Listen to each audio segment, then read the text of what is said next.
আমি একটা নতুন স্বাদের চিকেন রান্না করে দেখাচ্ছি। প্রথমে কড়াইতে তেল দিয়ে জিরে ফোড়ন দিয়ে চিকেন তুলে দিয়েছি, দিয়ে 10 মিনিট মতন সেদ্ধ করে নিলাম। এর মধ্যে আছে পেঁয়াজ, টমেটো, সব গোটা গোটা, রসুন, আদা গোটা গোটা দিয়ে সেদ্ধ করে নিলাম। নিয়ে চিকেনটা আমি তুলে নিচ্ছি। এর মধ্যে যে গোটা মশলাগুলো আছে এগুলো এখন মিক্স করা হবে। মিক্সিতে দিয়ে ইলাচ দেবো না, ওটা সেই গরম মশলা দিয়ে দেবো। কী বলে,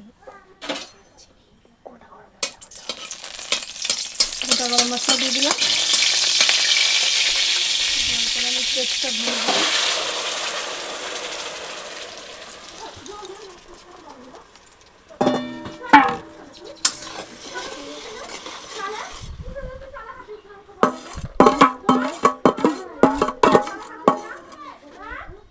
লঙ্কার গুঁড়ো দেবো।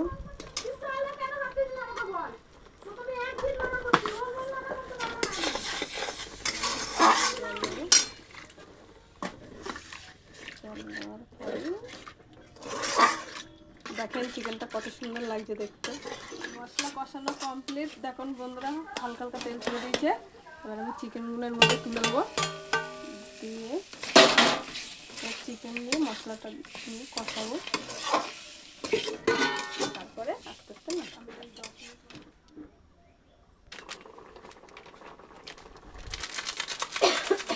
মশলা ছড়িয়ে দিলাম।